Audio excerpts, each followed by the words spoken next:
Hermanos, pues vamos ahí a la carta de los filipenses, a la iglesia, precisamente que estaba ahí en Filipos, una colonia romana, y pues formada en su mayoría por gentiles, judíos. Se dice que esta colonia estaba habitada principalmente, había muchos soldados allí o militares retirados. Era una colonia que pertenecía a Roma y como al pertenecer a Roma, pues tenían el derecho de ser ciudadanos romanos.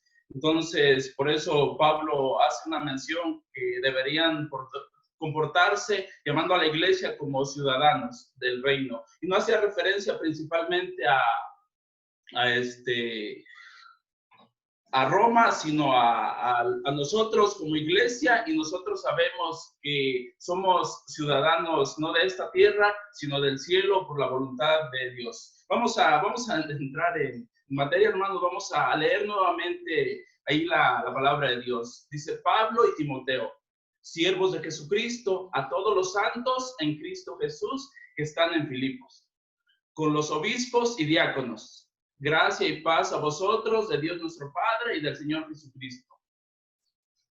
Dice Pablo: doy gracias a mi Dios siempre que me acuerdo de vosotros, siempre en todas mis oraciones rogando con gozo por todos vosotros, por vuestra comunión en el Evangelio desde el primer día hasta ahora. Voy a leer otra vez en una versión diferente, hermano. Dice el encabezado: saludos de Pablo. Dice: saludos de Pablo y de Timoteo, esclavos de Cristo Jesús. Dice: yo, Pablo, escribo esta carta a todo el pueblo santo de Dios en Filipos que pertenece a Cristo Jesús, incluidos los líderes de la iglesia y los diáconos. Que Dios nuestro Padre y el Señor Jesucristo les den gracia y paz. Y pasa ahí, oración y agradecimiento de Pablo. Dice: cada vez que pienso en ustedes, le doy gracias a mi Dios. Siempre que oro, pido por todos ustedes con alegría, porque han colaborado conmigo en dar a conocer la buena nueva acerca de Cristo desde el momento en que la escucharon por primera vez hasta ahora. Una versión más que de alguna manera ilustra un poco más la enseñanza, la escritura, en una versión diferente. Como les mencionaba en un principio, hermanos, esta iglesia pues fue fundada por el apóstol Pablo, fue fundada aproximadamente en el 50 después de Cristo, y esta carta fue escrita 60-62 después de Cristo. Entonces estamos hablando de que esta iglesia tenía aproximadamente 10 años, 10, 12 años. No saben, algunos dicen que en estos 10 años el apóstol Pablo la visitó alguna o dos veces, pero no sabemos con exactitud. Esta iglesia fue fundada en su segundo viaje misionero. Tenemos por ahí un tercer viaje misionero, y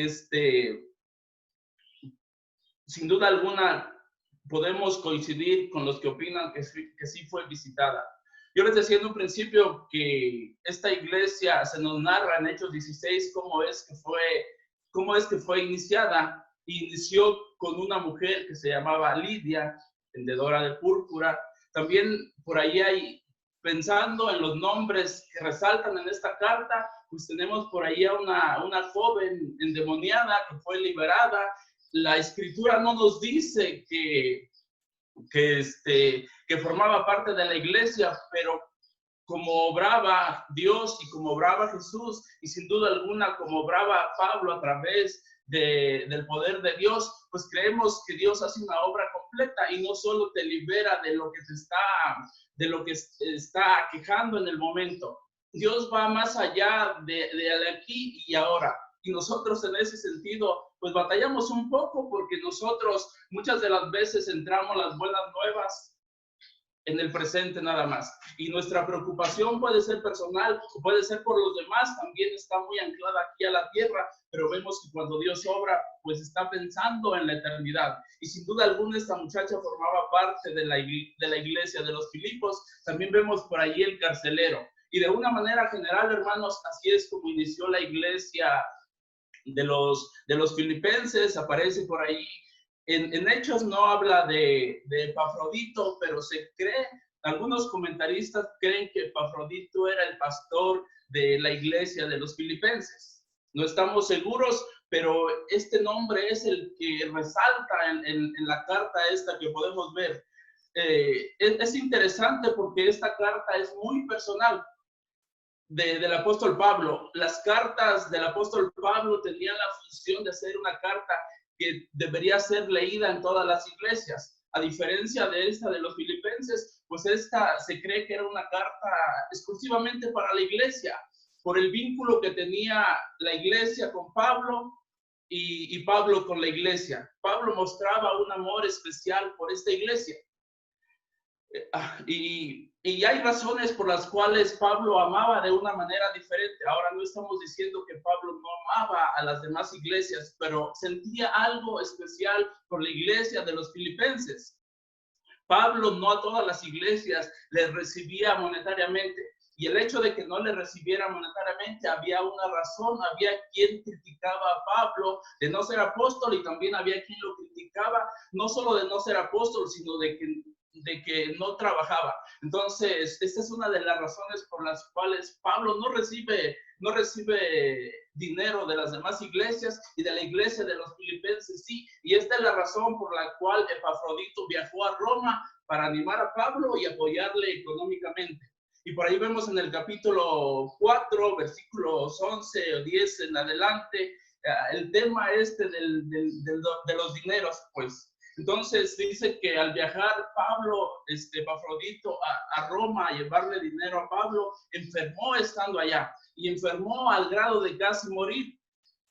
Y eso era algo que preocupaba a Pablo, y era algo también que preocupaba a la iglesia de los filipenses.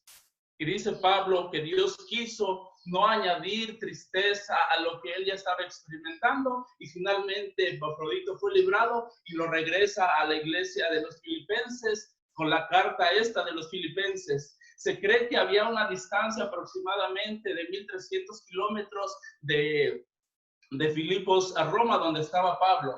Ahora, si pensamos, bueno, 1,300 kilómetros, en ese tiempo que no había los medios de transporte que nosotros tenemos ahora, dice que este viaje duraba aproximadamente un mes para que Epafrodito llegara, y de igual manera para que regresara con sus hermanos filipenses. Entonces había una situación ahí de preocupación de unos por otros. La iglesia de los filipenses estaba preocupada por el apóstol Pablo, porque estaba encarcelado. Hermanos, y lo cierto es que cuando nosotros pensamos en esta carta y pensamos que se le conoce como la carta del gozo, pueden venir diferentes pensamientos a nuestra mente. Y podemos pensar que el apóstol Pablo estaba bien económicamente.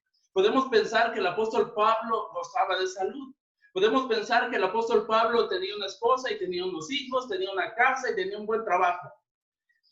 Precisamente por eso. Ahora se llama la carta del gozo, precisamente por lo que él comunica, y no solo por lo que comunica. Ahora lo que él comunica es lo que él estaba experimentando. Sé, hermanos, que ustedes tienen bastante información acerca de la carta, y ya saben que Pablo estaba encarcelado. Entonces podemos entender y deducir cuáles eran las condiciones que rodeaban a Pablo y que rodeaban a la iglesia y que rodeaban esta carta en sí. Y Pablo, la intención de Pablo, el propósito de la carta era agradecer por lo que ellos le habían enviado económicamente, pero trata algunos temas, diversos temas que la iglesia estaba experimentando. No sé, pudiéramos pensar que Epafrodito platicó con Pablo y le dijo, bueno, la iglesia está experimentando. Ahora Pablo, como conocedor de Dios y conocedor del ser humano, él no ignoraba que la iglesia pasa por situaciones adversas, como también nosotros no debemos de ignorarlo, hermanos. Entonces, esta es la razón por la cual tenemos la carta a los filipenses, llamada la carta del gozo. Pero lo cierto es, hermanos, que Pablo no tenía una casa, no tenía un trabajo. Bueno, dice que sí tenía un trabajo, pero no tenía un trabajo estable, no tenía ingresos estables. Y las condiciones en las cuales Pablo escribe esta carta, pues lo cierto es, hermanos, que no eran las mejores.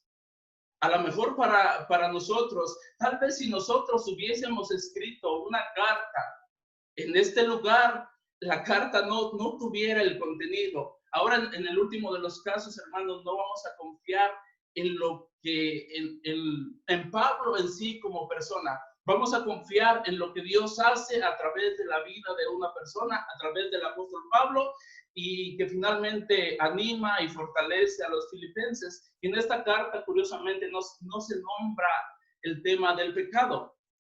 Ahora era una iglesia que no pecaba, yo creo que no. Hasta ahí le vamos a dejar, hermano. Hablando de un contexto general, yo espero que en las demás exposiciones ya no hablemos tanto del contexto en el cual se escribió esta carta, sino que nos concentremos única y exclusivamente en el contenido de la carta. Y dice, Pablo inicia con una presentación, dice Pablo y Timoteo. No quiere decir que era exclusivamente ellos dos, pero Pablo, por alguna razón que él consideró, hace mención en esta carta solamente de ellos. Y su carta de presentación, la manera en la cual se presenta, en mi primer punto es ese, el creyente como siervo. El creyente como siervo. Estamos pensando exclusivamente en Pablo, pero también podemos pensar en nosotros. Hermanos, Pablo no hace alarde de nada más, única y exclusivamente se presenta su equipo de trabajo, Timoteo, aunque creemos que tenía más equipo, y dice, siervos de Jesucristo, y en esta versión que leí dice esclavos. Los comentaristas coinciden que esta palabra siervo se ha mal traducido en la mayoría de los casos. En realidad la palabra lo que quiere comunicar es esclavo. Y hermanos, un esclavo no es dueño de sí. Un esclavo no se pertenece a sí mismo. Un esclavo le pertenece en ese contexto, y creo que en todos los contextos de un esclavo, le pertenece a quien que estuvo, a aquel que estuvo dispuesto a pagar el precio que se tenía que pagar para ser liberado. Una vez que ese esclavo salía del mercado de esclavos, le pertenecía a su amo, exclusivamente a su amo, y el amo de este esclavo podía hacer lo que mejor le placiera. Ahora, hermanos, pensando nosotros en siervos y pensando en esclavos, hermanos, nosotros deberíamos tener esta misma actitud en nuestro corazón, considerarnos esclavos de Dios y de nuestro Señor Jesucristo. Yo, en lo personal, hermanos, considero que no hay un mejor trabajo o no hay un mejor calificativo, si pudiéramos así decirlo, que ser esclavos de nuestro Señor Jesucristo. Nosotros fuimos liberados de la esclavitud del pecado, pero ahora nos convertimos en esclavos de nuestro Dios, en esclavos de Jesucristo, en esclavos libres. Y servimos a Dios con un corazón sincero, con un corazón agradecido, entendiendo qué es lo que ha hecho. Entonces, hermanos, Pablo solamente se presenta como esclavo de Jesucristo, él y Timoteo. Y se refiere a los santos, dice a todos los santos en Cristo Jesús que están en Filipos. Aquí hay palabras, se refiere a todos los santos. Ahora, cuando pensamos en santos, pensamos que es alguien que no peca, pero no es así, hermanos. Nosotros sabemos y debemos reconocer por nuestra propia experiencia que nosotros seguimos pecando. Entonces, en un sentido primario, no se refiere a personas que no pecan, sino personas que fueron apartados para un servicio, en este caso para servir a Dios. Entonces, se refiere de una manera general a la iglesia y los llama a los santos en Cristo. En Cristo, esta palabra en Cristo es fundamental, y esta frase en Cristo es característica del apóstol Pablo. Dice en Cristo Jesús, que están en Filipos. Habla ahí de, geográficamente ubica la ciudad donde es que está esta iglesia. A los santos que están en Filipos, con los obispos y diáconos. Aquí hay algo importante, hermano. En esta simple salutación podemos ver mucho. Podemos ver mucho. No me quise concentrar tanto en solo un versículo, pero pudiéramos hacerlo, pero no lo vamos a hacer, hermano. Y dice, con los obispos y diáconos. Pablo habla de una manera general a la iglesia, pero también hace una distinción. Dice, los obispos y diáconos. Hermanos, cuando pensamos en un obispo, tal vez tengamos una imagen un poco diferente, pero al pensar en obispos y diáconos podemos pensar de una manera general en el equipo pastoral. También cuando pensamos en obispos y diáconos, pensamos en hombres principalmente que son hombres irreprensibles. Y en Primera de Timoteo 3, del 1 al 13, del 1 al 7 habla de los obispos y del 8 al 13 habla de los diáconos, hermano. No lo vamos a leer, pero ahí están las características generales que un obispo y un diácono debe tener. Esa es parte de la salutación o parte del saludo. Vamos al versículo 2 y dice, gracia y paz a vosotros, de Dios nuestro Padre y del Señor Jesucristo. Gracia y paz. Hermanos, estas dos palabras podemos decir que es el centro del Evangelio. Gracia y paz a vosotros, ¿de quién? De Dios y de nuestro Señor Jesucristo. Eso es lo que desea que la iglesia de los filipenses tenga. Recordemos, hermano, que Pablo está orando por la iglesia de los filipenses. Bueno, está saludando y después entra la oración. Dice, gracia y paz a vosotros, de Dios nuestro Padre y del Señor Jesucristo. Es importante, hermanos, que Pablo no pasa por alto a nadie. No pasa por alto a nadie y los menciona de una manera detallada. Menciona a la iglesia general, menciona a los obispos y menciona también a los diáconos.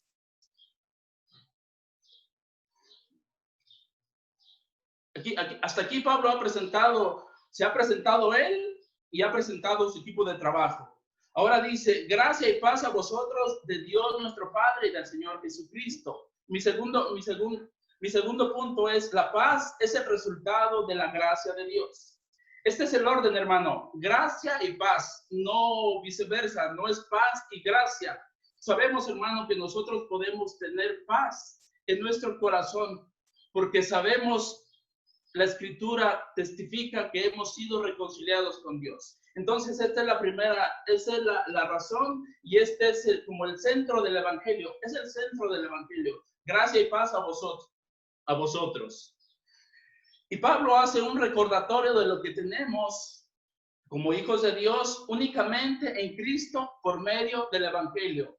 No hay otra forma en la cual el hombre pueda tener gracia y paz si no es a través del Evangelio. Hermanos, si nosotros quitamos el Evangelio del mensaje, nos quedamos sin mensaje. No tendríamos nada que comunicar a las personas si nosotros quitásemos el Evangelio del centro del mensaje. Entonces concluimos que el mensaje en sí es el Evangelio y es algo medular, algo importante.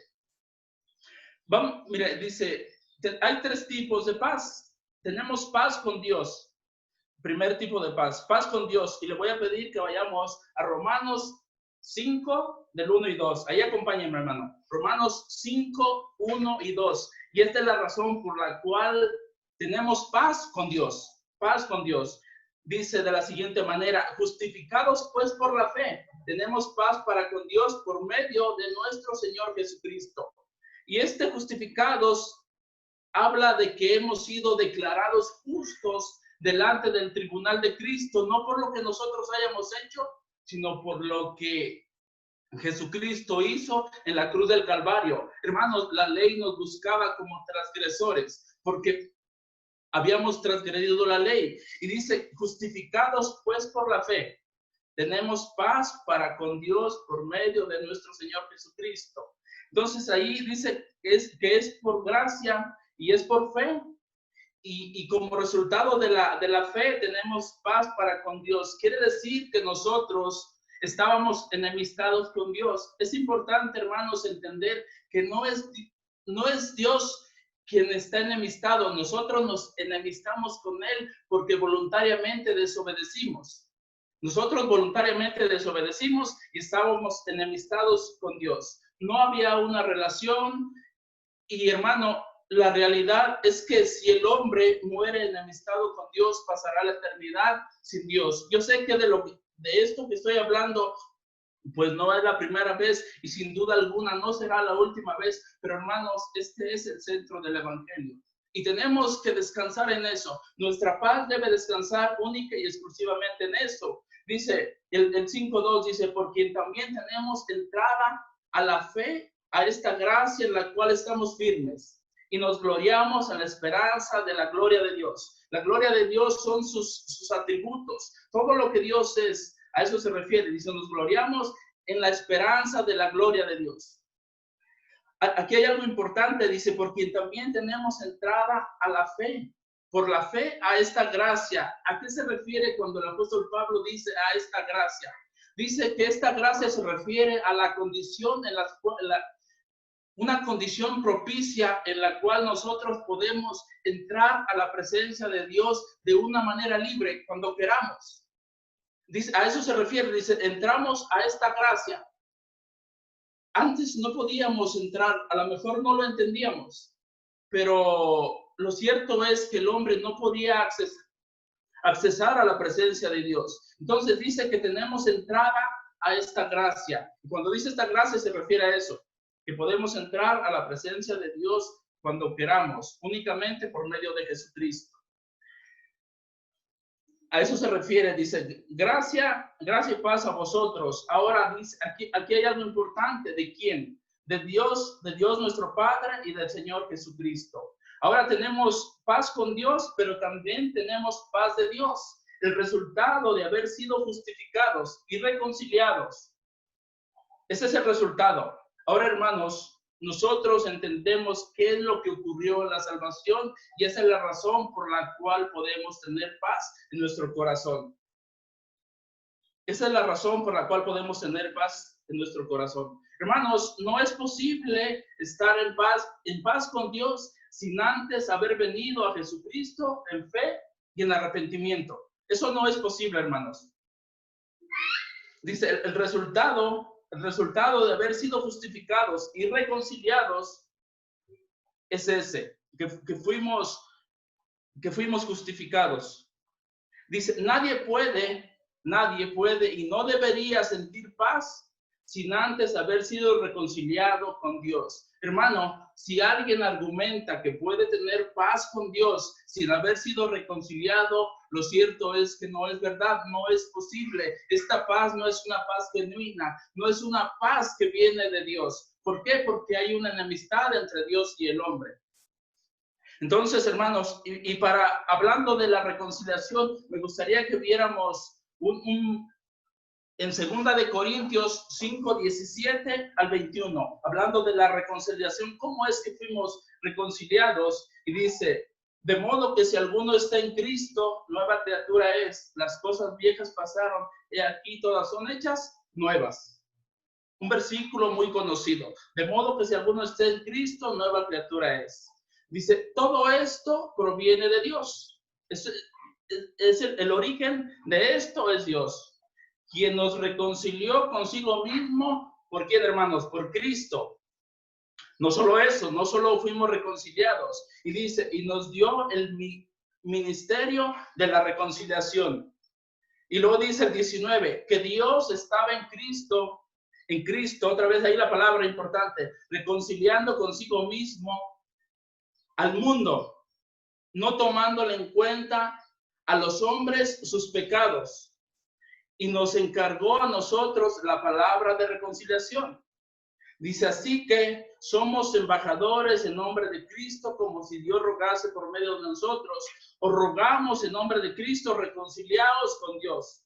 Dice, al que no conoció pecado, esto es a Jesucristo, por nosotros lo hizo pecado para que nosotros fuésemos hechos justicia de Dios en él. Hermano, esta porción de la Escritura a mí me fascina. Es parte del Evangelio, es el Evangelio mismo, hermano. ¿Cómo es que nosotros pudimos ser reconciliados? Dice que aquí hay algo importante. Todo es importante, pero hay partes que me gustaría resaltar. Dice que Dios estaba en Cristo reconciliando consigo al mundo, no tomándole en cuenta a los hombres sus pecados. Hermano, Dios no le tomó en cuenta a los hombres sus pecados por una sola razón, porque los cargó en su Hijo Jesucristo. Por eso toma sentido el hecho de que nosotros podemos acceder a esta gracia únicamente por Jesucristo, únicamente en Jesucristo. Entonces tenemos paz con Dios. Una vez que estamos en esta condición, Dios envía su paz a nuestro corazón. Nadie ni nada puede dar esa paz que viene de Dios. Y nadie ni nada puede quitar esa paz, porque es dada por Dios. Y podemos ver ahí en Juan 14:27, dice, la paz os dejo, mi paz os doy, yo no la doy como el mundo la da. Dice, la paz os dejo, no la doy como el mundo la da. No se turbe vuestro corazón, ni tenga miedo. Leía un comentario acerca de este versículo de Juan 14:27. Dice que esta paz de la cual está hablando Jesucristo está reservada única y exclusivamente para los hijos de Dios, no para las demás personas. Está reservada única y exclusivamente para aquellos que gozan una buena relación con su Padre. Y por eso es que Jesucristo dice lo que dice.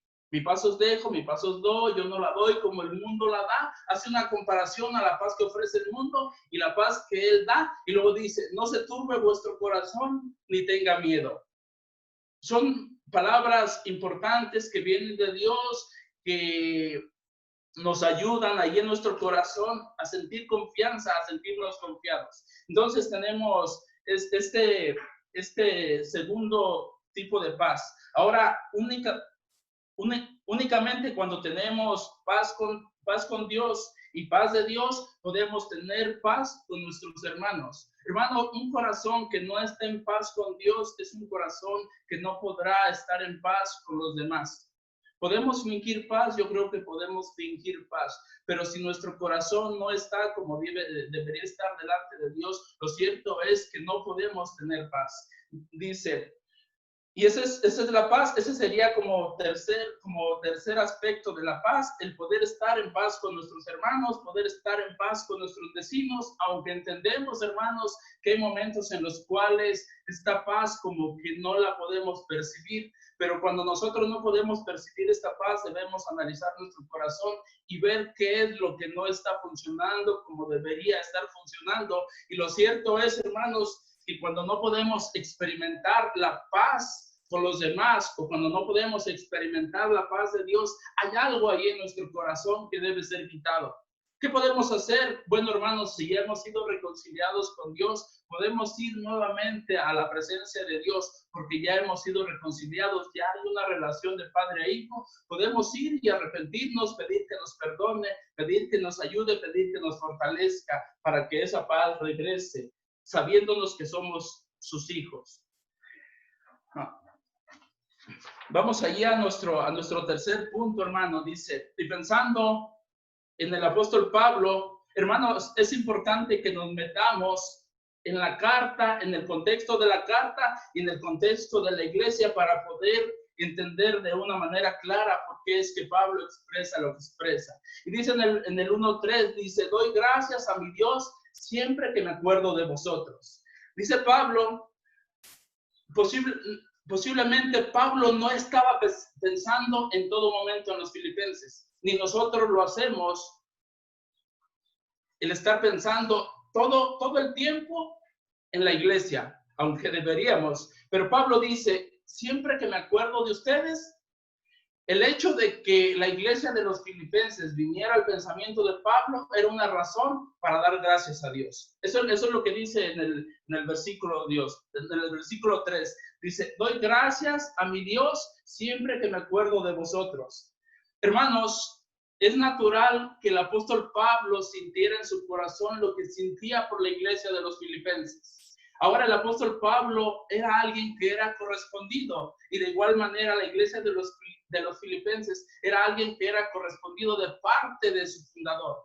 Es natural sentir amor por Pablo, y es natural que Pablo sienta amor por la iglesia, y eso lo lleva a dar gracias a Dios por la iglesia. Hermanos, Dios ha permitido que nosotros formemos parte de esta iglesia local. ¿Cuántas de las veces nosotros, cuando recordamos la iglesia, cuando recordamos una parte de la iglesia, cuando recordamos a algunos hermanos, somos movidos a dar gracias por los hermanos, a dar gracias a Dios por esta iglesia local. Por esta iglesia local a la cual pertenecemos, pensando en su fundador, pensando en el apóstol Pablo y pensando en la iglesia de los filipenses. Ahora nosotros como iglesia tenemos historia, y en esta historia yo en un principio cuando estaba orando pues daba gracias a Dios por esos hombres y mujeres que han funcionado en su tiempo para que esta iglesia pudiese mantenerse y pudiera crecer. Y tenemos ahí en mente al hermano Arturo Meiser y a la hermana Marita. Hermanos, yo creo que hay más historia. Yo no recuerdo toda la historia de la iglesia, pero en el momento que yo llegué a la iglesia, ellos eran los que de alguna manera estaban velando por la iglesia bíblica Fuente de Gracia, que en ese momento no se llamaba Iglesia Bíblica Fuente de Gracia. Y era alentador saber que el hermano Arturo iba a venir a visitar a la iglesia. Era alentador saber que le íbamos a tener como visita, porque de alguna manera él contribuyó a que esta iglesia estuviera funcionando. Pero Dios usa a sus siervos. Ahora el hermano Arturo y su esposa, pues su salud ha sido quebrantada, ya no puede bajar, ya no puede venir, pero hay un recuerdo de nosotros como iglesia, de un hombre que entregó su tiempo, que entregó su dinero y que lo hizo por amor a una iglesia, pero mayormente por amor a Dios. Ahora, hermanos, hay un momento en el cual estos hermanos funcionaron como tal en la iglesia. Pero, hermanos, ahora somos nosotros. Ahora usted y yo somos los responsables de estar trabajando a favor de la iglesia. Hermanos, yo no creo que sea casualidad que usted que está de aquel lado de la pantalla y que sabemos que forma parte de la iglesia, que haya llegado por mera casualidad a la iglesia esta de la cual formamos parte. Yo no lo creo de esa manera. Bueno, ya lo he contado algunas veces cómo es que yo llegué a la iglesia, pero yo puedo decir que no fue una casualidad. No fue una casualidad, Dios estuvo obrando de tal manera que en un determinado momento yo pudiera llegar a la iglesia. Yo creo que con cada uno de los que pertenecemos a la iglesia, así ha ocurrido. Así ha ocurrido, Dios ha obrado de una manera soberana y nosotros ahora formamos parte de esta iglesia local y nosotros ahora somos responsables de velar por la iglesia, de dar gracias a Dios, de orar por la iglesia, de ser agradecidos por esta iglesia local. Y dice Pablo, doy gracias a mi Dios siempre que me acuerdo de vosotros, siempre que me acuerdo de nosotros.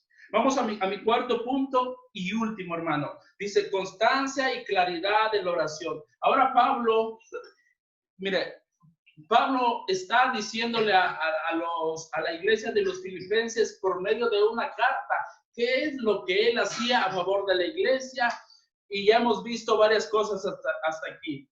Se menciona varias veces la palabra siempre. En el 1:4 vimos, dice, siempre en todas mis oraciones, rogando con gozo por todos vosotros. Y en el 1:3 también decía, siempre que me acuerdo de vosotros, doy gracias a Dios por vosotros. Ahora dice Pablo, dice, constancia y claridad en oración. Pablo era un hombre que no se desanimaba fácilmente si se trataba de interceder por la iglesia de Dios. Ahora, hermanos, preguntémonos en nuestro corazón si nosotros nos desanimamos fácilmente cuando se trata de interceder por un hermano o hablando de una manera general por la iglesia. Hermanos, tenemos un ejemplo en el apóstol Pablo que no lo hacía. Ahora, ¿qué era lo que movía a que Pablo actuara de la manera que actuaba? Pues era lo que él sentía en su corazón por la iglesia. Hermanos, lo que nosotros sentimos en nuestro corazón por Dios y lo que nosotros sentimos en nuestro corazón por la iglesia, eso debe movernos a actuar como actuamos. Y hermanos, y muchas de las veces la forma en la cual vivimos delante de Dios, la forma en la cual nos interesamos por esta iglesia local donde Dios nos ha puesto, refleja cuál es nuestro amor por Dios y nuestro amor por su iglesia. Hermanos, reflexionemos en esto. Y Pablo era alguien que era constante. Dice, siempre en todas mis oraciones. Entonces habla de constancia. siempre en todas mis oraciones. Habla de constancia. Es fácil caer en el desánimo cuando oramos por alguien o por algo. ¿Algún testimonio? Dice, mayormente cuando no vemos una respuesta instantánea. Nosotros tendemos a esperar que Dios conteste rápido. Y cuando no pasa eso, nos desanimamos. Podemos ver que Pablo era constante. Ahora, hermanos, la actitud en la cual nos presentamos delante de Dios es importante. Y dice Pablo, oro siempre, pero al orar, dice, no oraba nomás por orar o por encimita, como decimos. Dice, rogando. Hermanos, rogar es más que simplemente pedir. No sé si ha tenido usted que rogarle a alguien. Una cosa es decir, me das algo, pero cuando nosotros rogamos, va más allá de un simple pedir. Y vemos en el apóstol Pablo que él rogaba por esta iglesia. Pero no solo eso, lo hacía con gozo, hermanos.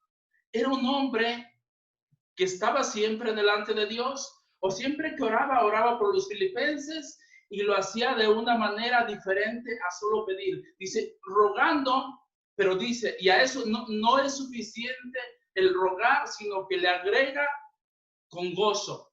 ¿Cómo se me hace como un poco difícil imaginar esta escena, rogando con gozo? ¿Cuál sería el aspecto del rostro, del corazón del apóstol Pablo cuando dice rogando con gozo? Rogando con gozo. Y dice, por todos vosotros. Mira, siempre habla de constancia. Siempre habla de constancia. Rogar habla de más allá de solo pedir. Y el gozo, hermanos, es importante que nosotros, les decía, es importante que entremos en contexto qué es lo que estaba ocurriendo donde estaba Pablo al momento de estar escribiendo y qué es lo que estaba ocurriendo en la iglesia de los filipenses, para que podamos entender de una manera clara cómo es que Pablo expresaba. Hermanos, si nosotros nos basamos en las circunstancias por las cuales estamos atravesando, lo más seguro es que el gozo no se vea presente en nuestra vida. Y yo creo que lo hemos experimentado. Pero hermanos, pensemos en el apóstol Pablo. El apóstol Pablo estaba encarcelado. El apóstol Pablo, su vida estaba en peligro. Y él dice, yo oro con gozo, yo ruego con gozo a Dios por ustedes. Hermanos, siempre que nuestro gozo dependa de las circunstancias, va a ser algo que va a desaparecer. Si las circunstancias son favorables, hay gozo. Si las circunstancias no son favorables, no hay gozo. Hermanos, pensando exclusivamente en el apóstol Pablo, no vemos eso en el apóstol Pablo. Hermanos, las circunstancias por las cuales estaba atravesando el apóstol Pablo, yo en lo personal creo que eran suficientes para desanimarse. Ahora, hermanos, lo más triste no es estar en un lugar como este. Lo más triste es no haber sido reconciliado con Dios, no tener a Dios como Padre. Y Pablo sabía que eso era una realidad en su vida, y esta es la razón por la cual él se gozaba y lo expresa a través de la oración con la iglesia de los filipenses. Hermanos, el gozo depende de lo que somos en Dios y no de lo que recibimos de Dios, ni de las circunstancias y resultados. Si pensamos en la iglesia de los filipenses, había razones para que Pablo orara por la iglesia, lo hiciera con gozo. No lo hiciera con gozo. Pero Pablo no se basaba en las circunstancias, sino se basaba en una relación que tenía personal con Dios y lo que a él esperaba en el futuro, no en el presente. Hermanos, nosotros tenemos la tendencia a centrarnos únicamente en el presente. Hermano, y debo decirlo, debo reconocerlo, que muchas de las veces me encuentro dentro de ese paquete y el gozo no luce como debería de lucir en nuestra vida porque nosotros estamos pensando exclusivamente en las circunstancias. Entonces Pablo era alguien que era constante en la forma en la cual oraba, pero también tenía claridad en la oración. Era alguien que sabía por qué pedir por sus hermanos de la iglesia de los filipenses. Vamos a leer el 1:5, dice, por vuestra comunión en el evangelio. Daba gracias a Dios por vuestra comunión en el Evangelio desde el primer día hasta ahora. Entonces Pablo era un hombre que se presentaba delante de Dios rogando con gozo, pero también era un hombre que tenía en su mente qué era lo que iba a pedirle a Dios o por qué iba a agradecer a Dios. Me presento delante de Dios con una actitud correcta. Esto es sabiendo quién es Dios y quiénes somos nosotros. Esa es una actitud correcta. Con un corazón humilde, con un corazón sincero, con un corazón arrepentido, con un corazón reconciliado. Pero también sabía qué era lo que iba a pedir. Y dice, pide por la comunión y da gracias, especialmente da gracias por la comunión de la iglesia, la comunión que tenía con la iglesia y cómo participaba en cuanto a esparcir el evangelio. Dice, por vuestra comunión en el evangelio desde el primer día hasta ahora. Ahora, hermanos, pensemos en Pablo y pensemos en los filipenses, pero también pensemos en nosotros. ¿Qué es lo que nos une como iglesia? ¿Qué es lo que nos une? ¿Qué tenemos en común como iglesia? Hermanos, nosotros como iglesia local y como iglesia universal tenemos todo en común y tenemos suficientes razones para que la unidad se vea manifestada en nuestra vida como iglesia local. Le voy a leer unos versículos, hermano, pensando en lo que tenemos en común y que finalmente se debe ver reflejado. Dice Pablo en Efesios 4:3 al 6, dice, lo que tenemos en común, pensemos en esto, hermano, lo que tenemos en común como iglesia. Solícitos en guardar la unidad del Espíritu en el vínculo de la paz. ¿Qué tenemos en común? Un cuerpo, un espíritu, como fuiste también llamados, en una misma esperanza de vuestra vocación. Un Señor, una fe, un bautismo. Un Dios y Padre de todos, el cual es sobre todos y por todos y en todos. Hermano, ¿pudiéramos agregarle algo más a esto? Yo digo que no, si no la Escritura lo hubiera hecho. Entonces, pensando en la comunión del Evangelio y por lo que Pablo da gracias, está pensando de alguna manera en esto. Él sabe lo que tenemos o lo que tenían y que tenemos nosotros en común como iglesia. Tenemos un Señor, tenemos una misma fe y tenemos un mismo bautismo. Dice, un Dios y Padre de todos. Un solo Dios. Y pensamos en la Trinidad, el cual es sobre todos y por todos y en todos. Hermano, no hay nada más que podamos agregarle. Si esto no nos une como iglesia y si esto no nos lleva a estar en un mismo sentir hacia el tema del evangelio, hacia el compartir, hacia el animarnos, entonces yo no creo que haya nada más que pueda unirnos. Hermanos, como iglesia tenemos todo en común.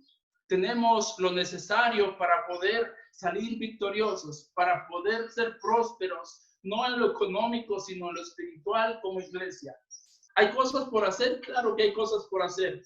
Pero hermanos, tenemos todo en común. Y Pablo da gracias, dice, por vuestra comunión en el Evangelio desde el primer día hasta ahora. Y lo voy a leer en esta versión, hermano, este último versículo. Dice, siempre oro, pido por todos ustedes con alegría. Ya leí el 4. Voy a leer el 5 ahora, hermano. Dice, porque han colaborado conmigo en dar a conocer la buena noticia acerca de Cristo desde el momento en que escucharon por primera vez hasta ahora. Podemos deducir, porque lo dice la palabra de Dios, que la iglesia de los filipenses era una iglesia que colaboraba en el evangelio o en la propagación del evangelio, hablando, pero también aportando. De alguna manera, el ministerio del apóstol Pablo era sostenido por Dios a través de la iglesia de los filipenses. Hermanos, todos podemos colaborar de diferentes maneras. Todos podemos despojarnos de nuestra economía, pero también todos podemos caminar hacia nuestros vecinos, hacia nuestros conocidos y de esa manera contribuir. Me gusta cómo lo expresa esta versión. Dice, porque han colaborado conmigo en dar a conocer la buena noticia acerca de Cristo desde el momento en que la escucharon por primera vez hasta ahora. Podemos concluir ahí, hermanos. Pablo está agradeciendo de una manera general, pero también es específico en lo que agradece por la iglesia de los filipenses. Pablo era totalmente correspondido por la iglesia de los filipenses y la iglesia de los filipenses podía tener la seguridad de que quien la fundó les amaba. Y ese amor que Pablo sentía por la iglesia y ese amor que Pablo sentía por Dios lo llevaba a interceder por la iglesia de los filipenses. Ahora, hermanos, a manera de aplicación, lo que nosotros sentimos por Dios y lo que nosotros sentimos por la iglesia, ¿a qué nos está moviendo? ¿A qué nos mueve cada día? ¿A qué nos mueve cada día? Hermanos, por la gracia de Dios pertenecemos a la Iglesia Universal y como resultado a esta iglesia local. Estoy hablando de Iglesia Bíblica Fuente de Gracia, donde debemos colaborar de una manera activa en el crecimiento y desarrollo de la misma, mostrando amor. Esa debería ser nuestro enfoque y ese debería ser nuestra conducta, ya que pertenecemos a la Iglesia Universal por la gracia de Dios. Hermanos, ¿cómo debe verse reflejado el amor por la iglesia? Si pensamos en ejemplos, Pablo es un buen ejemplo. Es un buen ejemplo. Pablo era alguien que oraba y lo hacía de una manera constante. Ahora pensando en nosotros, podemos tomar esa buena ejemplo del apóstol Pablo y orar de una manera constante por nuestros hermanos. Ahora también podemos y debemos vivir en obediencia. Debemos luchar por santificarnos cada día. Debemos luchar por conocer cada día más a Dios y vivir en consecuencia. Hermanos, de una manera general y a manera de aplicación, yo creo en lo personal que de esta manera puede verse reflejado el amor que sentimos por Dios y por la iglesia local. Es natural, hermanos, que nosotros sintamos amor por Dios porque Él nos amó primero y de la misma manera es natural que nosotros sintamos amor por la iglesia de Dios y eso debe verse reflejado en la manera que estamos viviendo. Hermanos, queridos hermanos, si hasta ahora esto no se ha visto reflejado en nuestra vida, no resta más que reconocerlo delante de Dios, decirle, Señor, hasta ahora no he reflejado el amor que debería reflejar por mi iglesia local donde tú me has colocado en tiempo y forma. No podía faltar el tiempo y forma. De verdad, hermanos, nosotros estamos en esta iglesia no porque nosotros lo hayamos elegido, es porque Dios nos ha llevado hasta aquí. Ahora, hermanos, luchemos, defendamos de Dios, esforcémonos, amémonos unos a otros y peleemos la buena batalla, como dice el mismo apóstol Pablo. En otro pasaje, no en este. Hermanos, esto es lo que puedo compartir en esta mañana de estos 5 versículos. Yo espero que sea de bendición para ustedes y les voy a invitar a que oremos. Amado Dios, en esta mañana nuevamente, ya tarde, te damos gracias por este tiempo, gracias por tu palabra, te damos gracias por tu siervo, por el apóstol Pablo, que sin duda alguna ahora está delante de tu presencia. Él hizo lo que tenía que hacer en su momento, usado por ti, movido por ti, dependiendo de ti. Ahora es el tiempo de nosotros como Iglesia Bíblica Fuente de Gracia, que nos paremos en el camino, que pongamos nuestra mano sobre el arado, que no volteemos atrás, que podamos depender de ti. Amado Dios, en esta mañana quiero pedirte, Padre, que perdones nuestro pecado si hemos fallado, que sin duda alguna hemos fallado. Quizás no hemos mostrado el amor, quizás no hemos orado como deberíamos orar por tu iglesia. Quizás no nos hemos interesado de una manera personal por nuestros hermanos. Pero en esta mañana, Padre, quiero pedir que nuestro corazón sea movido, que podamos ser sensibles a tu palabra, que podamos tomar ejemplo del apóstol Pablo, de esta iglesia, de los filipenses, un amor correspondido. Te damos gracias por ello, gracias por tu palabra, gracias por la vida, gracias por tu misericordia. Entendemos, Padre, que como nación, como nación estamos pasando por un momento difícil, un momento de prueba, un momento permitido por ti. Quiero pedirte, Padre, que podamos ser fortalecidos. Tú determinarás el día que podamos regresar a reunirnos de una manera normal como lo hacíamos antes. Pero mientras eso ocurra, Padre, queremos estar en nuestra trinchera, intercediendo por las personas, intercediendo por nuestros vecinos, por nuestros hermanos, manteniéndonos en constante oración por tu iglesia. Amado Dios, en esta tarde damos gracias por tu palabra, damos gracias por tu fidelidad y te pedimos, Padre, que sigas haciendo la obra en nuestro corazón. Gracias te damos en el nombre de nuestro Señor Jesucristo, nuestro Salvador. Amén.